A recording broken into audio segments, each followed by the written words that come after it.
Menurut WHO dalam definisi anak itu, jadi usia dari 0 sampai 18 tahun itu disebut anak, termasuk yang masih dalam kandungan.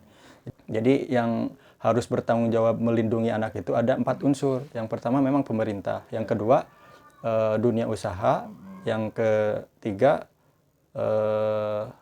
lembaga masyarakat, terus yang terakhir media massa. Jadi Sebelum lanjut menonton video ini, jangan lupa like, comment, share, and subscribe.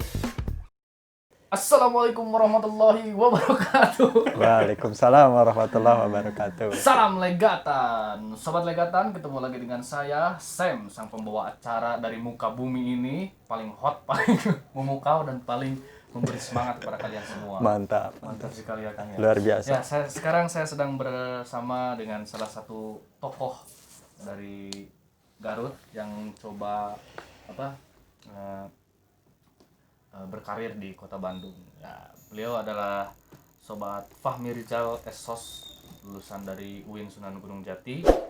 Dengan nomor HP-nya kalau perlu nih ya, catat aja. Beliau masih single nih. 089 662 111 567. Beliau pernah aktif di Dinas Perlindungan Anak Kota Bandung dan sekarang sedang menjabat di Sekretaris IKA UPTQ UIN Sunan Gunung Jati Bandung. Kita sambut Kang Fahmi. Salam. Salam. Ini Kang. Mantap. Corona. Jadi sobat sekalian, pada video kali ini kita akan membahas tentang perlindungan anak. Perlindungan terhadap anak. Lengkapnya seperti itu ya. Nah, apa-apa saja yang meliputi perlindungan anak yang memungkinkan anak tersebut tumbuh dengan baik, lalu kemudian dia bisa hidup dengan stylenya sendiri, lalu kemudian bisa menggapai cita-citanya tanpa ditakut-takuti atau istilahnya itu terkungkung oleh salah satu penanganan anak. Nah, intinya lah penanganan anak yang salah bisa berakibat fatal terhadap pertumbuhan anak, mau itu psikis, fisik, dan lain sebagainya. Langsung saja mungkin Siap. Kang Fahmi, kira-kira nanti kita akan berbicara tentang perlindungan terhadap anak. Kang Fahmi di sini salah satu orang yang mumpuni di bidang itu. Ya, kita Insyaallah. Nah, langsung saja mungkin pembukaan dulu Kang. Baik. Bismillahirrahmanirrahim. Sebelumnya saya ucapkan terima kasih kepada Kang Sam yang telah mengundang dan tim. Alhamdulillah pada kesempatan kali ini saya diundang untuk sharing. Mohon maaf sebelumnya dalam pembahasannya nanti ya seputar pengalaman, tidak sesuai dengan teoritis lah gitu. Jadi alur di lapangan seperti apa terkait tentang perlindungan anak, terus fenomena yang sering terjadi itu seperti apa, nanti insya Allah saya akan sedikit bercerita. Tapi dalam pembahasannya kalau misalkan ada yang salah nanti bisa dikoreksi lah gitu. Ya soalnya bukan Tuhan yang ya bukan Tuhan, pasti ada salahnya lah gitu. Ya, betul. Ya, mungkin kita langsung saja kepada pokok pembahasan. Siap. Tentang perlindungan terhadap anak. Pertama yang ingin ditanyakan oleh saya adalah kategori anak itu apa sih Kang? Iya. Menurut WHO dalam definisi anak itu, jadi usia dari 0 sampai 18 tahun itu disebut anak, termasuk yang masih dalam kandungan. Jadi yang masih dalam kandungan terus usia 0 sampai 18 tahun itu masih disebut anak-anak. Kadang definisi remaja juga kan ada yang menyatakan usia 10 sampai 25. Jadi dari rentan usia 10 sampai 18 tahun itu transisi anak-anak ke remaja, bisa disebut anak secara hukumnya dari Undang-Undang Republik Indonesia nomor 23 tahun 2002 itu definisinya dari 0 sampai 25 gitu.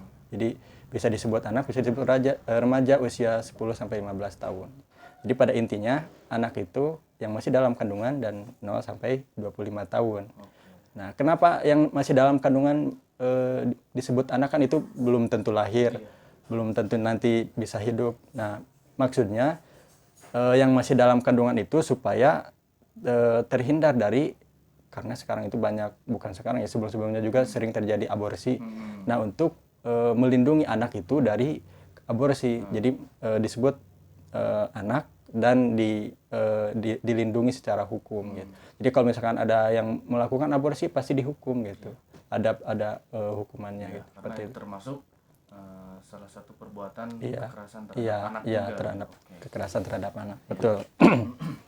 Oke, Kang, kan tadi saya baca sedikit ya, atau memperhatikan sedikit bahwa anak tersebut dari usia 0 sampai 18. 18 tahun. Nah, ada undang-undang baru nih, Kang, yang menyatakan bahwa usia pernikahan minimal perempuan itu kan 18 tahun ya sekarang ya.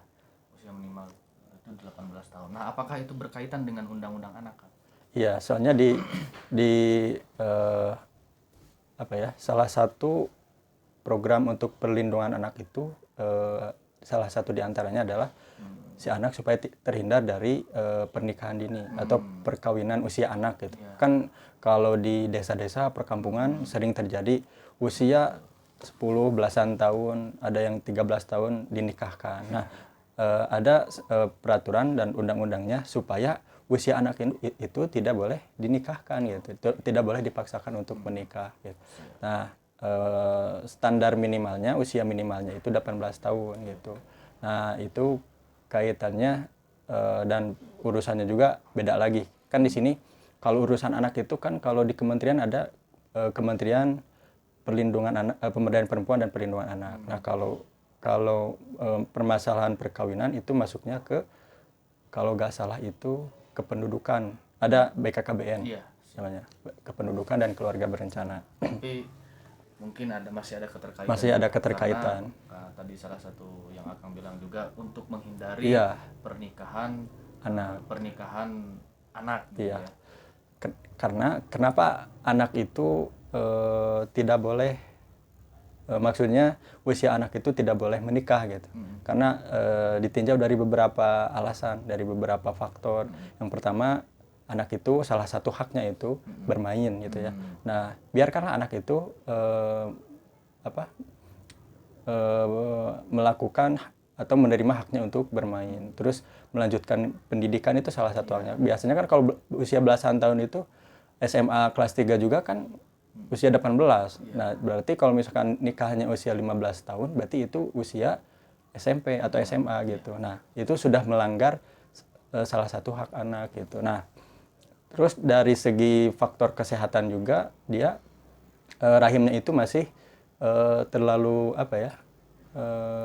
lemah gitu, kecil. Jadi kalau misalkan nanti mengandung itu beresiko akan membahayakan kesehatannya. Bisa jadi bayinya meninggal ataupun bisa jadi juga dia yang mengandung dan melahirkannya juga meninggal. Terus dari segi psikis biasanya usia sebelum 18 atau sebelum 20 itu kan masih labil. Apalagi usia anak-anak atau remaja lah gitu, ababil, ABG labil gitu. Nah, makanya untuk menghindarkan, sekarang kan banyak kasus perceraian, banyak kasus permasalahan di keluarga. Nah, itu mungkin salah satu faktornya itu kurang dewasa dalam menyikapi permasalahan di keluarga. Nah, itu salah satu acuannya, alasannya supaya tidak terjadi usia pernikahan anak gitu. Sangat jelas sekali ya, sobat. Jadi jangan pernah Anda melegakan pernikahan anak. Nah, untuk para lebek jangan mau nikahin anak-anak ya. Dengan alasan apalah itulah ya. Jadi jangan mau, walaupun disogok, walaupun dikasih emas, perhiasan dan lain sebagainya, jangan mau, karena itu melanggar undang-undang, dan setiap pelanggaran terhadap hukum atau undang-undang dapat sanksi pidana. Jadi hati-hati kalau misalkan masih ada lebek yang suka ngawinin anak-anak atau pernikahan di usia anak. Nah, langsung aja Kang. Siap, lanjut. Pertanyaan selanjutnya, meliputi apa saja sih gitu perlindungan terhadap anak itu? Jadi yang dilindungi itu apa aja gitu Kang?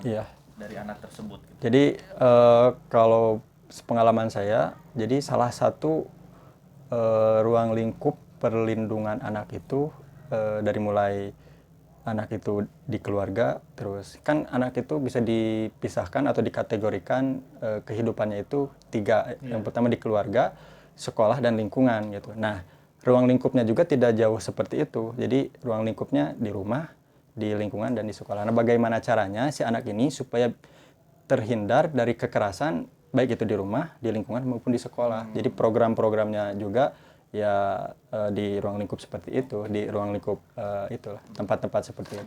Jadi bagaimana di keluarga ini si anak ini supaya dipenuhi hak-haknya, terus apalagi kalau di keluarga itu benar-benar disayangi gitu. Terus kalau di lingkungan masyarakat sekitarnya tidak menuntut banyak pada anak, terus juga bisa melindungi juga karena rawan sekali kan sekarang karena kemajuan teknologi, informasi yang dari mana-mana kita bisa akses. Nah, kadang dari situs-situs negatif itu yang merangsang masyarakat yang bisa melakukan hal-hal yang tidak yang negatif kepada anak gitu. Nah, terus di sekolah juga kan banyak terjadi bullying gitu. Terus banyak terjadi kekerasan, baik itu yang di lingkungan dilakukan oleh teman sebayanya atau oleh pendidiknya gitu. Jadi kita upayakan si anak itu supaya terhindar dari kekerasan baik di keluarga, di lingkungan ataupun di sekolah gitu. Oke. Kang, dari ketiga ketiga aspek tersebut, dari keluarga, lingkungan, dan sekolah, kira-kira yang paling dominan dan yang paling bisa melindungi anak tersebut itu di bagian mana? Atau misalkan presentasinya lebih besaran mana gitu? Atau Jadi sama saja gitu? Sama saja sih, karena kan 8 jam di rumah, 8 jam di sekolah biasanya kan, terus 8 jam di lingkungan. Jadi orang-orang yang berada di sekitar anak itu harus saling saling bekerja sama, guru dengan orang tua dengan masyarakat, orang tua dengan guru, seperti itu. Nah, dengarkan sobat. Jadi jangan sampai kita membeda-bedakan anak ya. Jangan sampai orang tua juga tuh, jangan sampai membeda-bedakan anak karena ini si bungsu, karena ini si bontot atau penengah, jangan sampai seperti itu. Iya. Jadi pendidikan itu harus merata. Turutilah pendidikan gaya Rasulullah SAW ya. Nah, nanti saya jadi ustadz ke depannya ya. Nah, begitu sobat Legatan. Selanjutnya nih Kang. Tadi kan udah nih masalah yang meliputi apakah yang meliputi apa saja gitu ya. Nah, selanjutnya siapa yang paling bertanggung jawab dalam atau misalkan dalam penanganan? Akang menangani penanganan juga nggak? Kalau dulu terkena gitu. paling hanya ikut terlibat saja. Kalau yang menangani secara khusus ada kan lembaga-lembaga terkait, seperti lembaga perlindungan anak, terus juga Save the Children, terus juga Yayasan Bahtera, terus bahkan juga kan ada lembaga advokasi hak anak LAHA gitu. Oke. Berarti pertanyaannya begini sajalah. Jadi sejauh mana pemerintahan atau dinas perlindungan anak menjalankan protokolnya dalam kehidupan sehari-hari?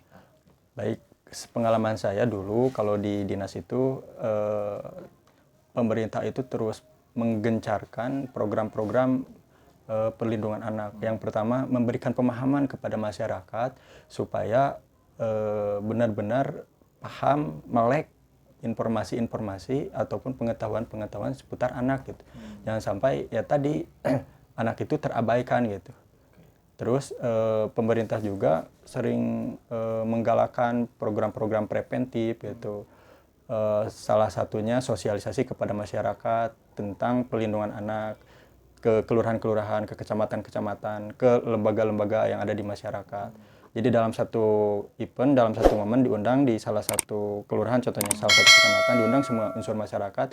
Nah, di situ diberikan pemahaman tentang perlindungan anak gitu, perlindungan dan pemenuhan hak anak. Karena bukan hanya pemerintah, jadi yang harus bertanggung jawab melindungi anak itu ada 4 unsur. Yang pertama memang pemerintah, yang kedua dunia usaha, yang ketiga lembaga masyarakat, terus yang terakhir media massa. Jadi pemerintah bekerja sama dengan lembaga masyarakat, terus bekerja sama juga dengan dunia usaha dan media massa untuk sama-sama dalam melindungi anak gitu. Jangan sampai hanya pemerintah saja yang berusaha untuk melindungi anak, tetapi unsur-unsur yang lainnya juga malah tidak bekerja. Contohnya dunia usaha. Di perusahaan itu kan tidak boleh ada pekerja anak gitu kan. Usia 18 tahun ke bawah itu sebenarnya tidak boleh. Atau anak yang masih usia dini dipekerjakan itu tidak boleh, kan ada salah satu undang-undangnya namanya itu eksploitasi anak gitu. Jadi tidak boleh ya. Karena kalau misalkan ada perusahaan-perusahaan yang mempekerjakan anak, nanti ditegur dan dapat sanksi gitu. Terus media massa media massa. Nah, media massa ini salah satu unsur juga yang terlibat penting juga kepada anak, karena informasi-informasi yang diterima oleh anak itu harus benar-benar sesuai dengan kategorinya, atau bisa dibilang informasi yang ramah anak gitu. Kan jangan sampai ada informasi-informasi apa yang sampai kepada anak. Jadi harus disesuaikan. Nah, terus jangan sampai memberitakan hal-hal yang tidak baik, konotasi yang negatif juga kepada anak, terhadap anak gitu. Jadi 4 unsur ini harus benar-benar bekerja sama untuk melindungi dan memenuhi hak anak, supaya si anak ini terpenuhi hak dan terlindungi gitu. Jadi gitu Sobat Legatan. Jadi unsur-unsur yang harus terlibat dalam perlindungan anak itu ada pemerintah, ada lembaga masyarakat, ada lembaga usaha, dan media massa. Tadi sudah disebutkan bahwa kriteria-kriteria atau langkah-langkah yang harus dipatuhi oleh keempat unsur tersebut apa saja, dan harus berbuat apa terhadap perlindungan anak sudah dijelaskan. Iya. Nah, pertanyaan yang terakhir Kang. Siap. Tadi kan sebetulnya sudah dibahas ya sedikit metode tentang perlindungan anak. Tapi saya ingin tanyakan sekali lagi bahwa metode perlindungan anak yang kira-kira cocok dilakukan oleh setiap leading sektor itu apa gitu? Nah, kalau seputar itu memang ada semacam programnya. Nah, kalau saya baca ini di sini ada peraturan Menteri Pemberdayaan Perempuan Perlindungan Anak nomor 11 tahun 2011 tentang kebijakan pengembangan kota layak anak. Nah, di sini ada program pengembangan kota layak anak. Jadi semua daerah, semua wilayah itu harus benar-benar konsen terhadap perlindungan anak. Nah, itu didorong oleh program kebijakan pengembangan kota layak anak. Nah, nanti juga ada semacam monitoring dan evaluasi sejauh mana si kota ini, si kabupaten ini atau si provinsi ini konsen atau fokus terhadap perlindungan. Nah, di program kabupaten kota layak anak ini kembali ke tadi orang-orang yang terlibatnya itu ada 4. Jadi semua unsur ini harus terlibat dalam program kabupaten kota layak anak. Terus ada beberapa indikator juga yang harus dipenuhi. Terus yang paling penting itu ada 31 hak anak yang harus diperhatikan. Sebutkan jangan banyak. Jadi kita harus benar-benar memahami apa saja gitu hak anak. Kita selaku orang dewasa yang yang berada di sekitar anak harus bisa memahami. Nah, kalau kita berbicara dengan anak, kita harus sering berbicara tentang kewajiban anak, supaya mereka tidak menuntut terus haknya, kewajibannya malah diabaikan. Nah, kalau kita sesama orang dewasa di atas usia anak, kita harus sering mengkaji tentang hak anak. Ya, kalau bisa dirangkum ada 5. Jadi yang pertama, anak itu mempunyai hak untuk hidup, tumbuh dan berkembang. Yang keduanya, terus yang ketiganya perlindungan. Yang keempatnya partisipasi, 4. Jadi dari 31 itu dirangkum ke 4 hal yang harus kita perhatikan oleh orang dewasa.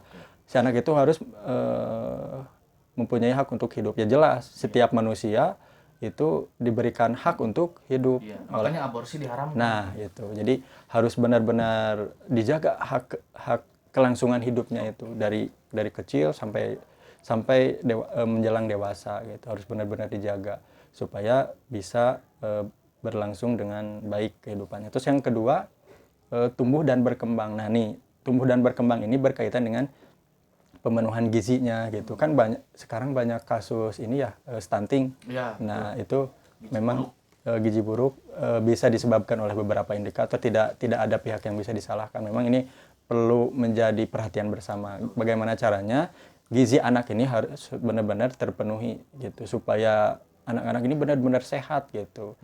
Nah, selain gizi, dalam proses tumbuh kembang itu pendidikannya si anak ini. Jadi harus benar-benar kita, apalagi orang tua, harus benar-benar memberikan pendidikan yang terbaik gitu, untuk baik pendidikan formal ataupun non formalnya gitu. Terus nah ini yang perlindungan. Jadi hak yang ketiga yang harus didapatkan oleh anak itu perlindungan, dilindungi dari kekerasan, harus mendapatkan perlindungan dari kalau itu sih harus saya baca ya. Karena ada beberapa ini apa ya?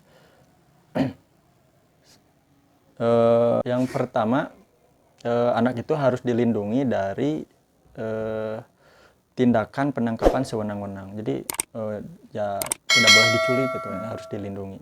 Terus dari perampasan kebebasan bermain, terus yang tadi hak-hak yang lain gitu. Terus dari perlakuan kekejaman gitu, perlakuan tidak manusiawi. Terus yang selanjutnya siksaan fisik dan non fisik, penculikan, penjualan atau perdagangan, trafficking. Nah ini mah.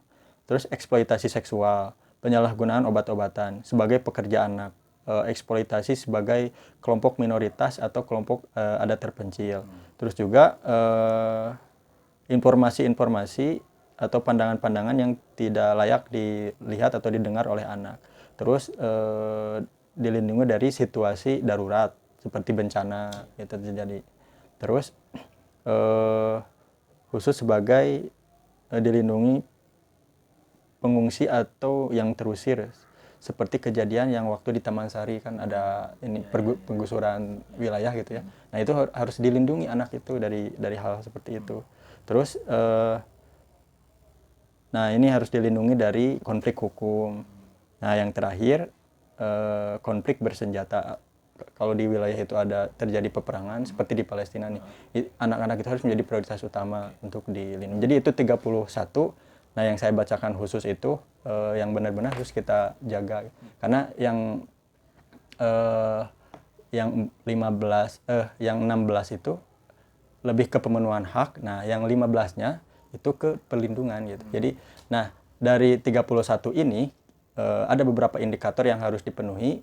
Nah itu dengan metode atau dengan cara programnya itu Kota Layak Anak gitu. Nah dengan Kota Layak Anak ini ada turunannya Kecamatan Layak Anak, Kelurahan Layak Anak. Dari Kelurahan Layak Anak ini ada RW Layak Anak, RW Ramah Anak, RT Ramah Anak. Nah turunan yang terakhirnya Keluarga Ramah Anak. Nah jadi dengan metode seperti itu kita harus benar-benar efektifkan supaya si anak-anak ini harus benar-benar kita pastikan terpenuhi haknya supaya tidak terjadi kekerasan kepada anak. Karena salah satu faktor anak ini mendapatkan kekerasan atau terjadi kekerasan karena bisa jadi dia haknya itu tidak terpenuhi seperti itu. Jadi bisa disimpulkan bahwa ketidakterpenuhan hak anak itu salah satu kekerasan terhadap anak mungkin seperti itu. Oke, sobat legatan sekalian, cukup menarik pembahasan pada video kita kali ini dengan ditemani oleh Kang Fahmi yang fokus dan intent dan pernah berkecimpung di dunia perlindungan terhadap anak, yang itu memungkinkan materi bisa tersampaikan dengan sempurna. Nah, cukup dari saya mungkin dari Kang Fahmi ada closing statement. Paling khusus dari saya, walaupun saya sekarang sudah tidak aktif atau tidak intens lagi bekerja di Dinas Perlindungan Anak, tapi tetap ini semacam panggilan sosial gitu. Terkait dengan perlindungan dan pemenuhan hak anak ini harus sama-sama kita lakukan, harus sama-sama kita kawal, harus sama-sama kita jaga. Karena kenapa?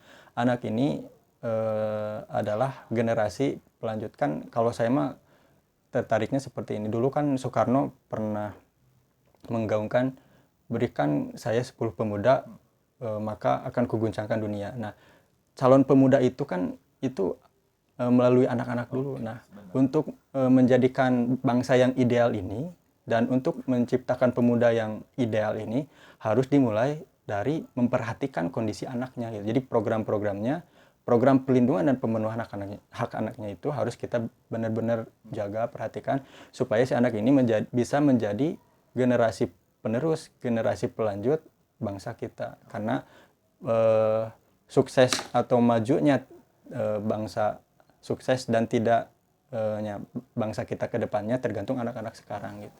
Jadi itu paling dari saya. Mohon maaf barangkali dari segi penyampaiannya banyak kekurangan dan kesalahan. Nanti kalau ada kesalahan dan kekurangan bisa langsung dikoreksi karena mungkin ya tadi bukan Tuhan, pasti ada salahnya. Ya seperti itu paling. Oke. Terima Siap. kasih. Terima kasih Kang Fahmi sekali lagi, dan salam kepada sobat setia Legatan. Jangan lupa share, Mantap. komen dan subscribe channel Legatan untuk mensupport channel-channel kami dan program-program kami di masa yang akan datang. Terima kasih, mohon maaf atas segala kekurangan. Wassalamualaikum warahmatullahi wabarakatuh. Salam Legatan. Waalaikumsalam. Salam Legatan.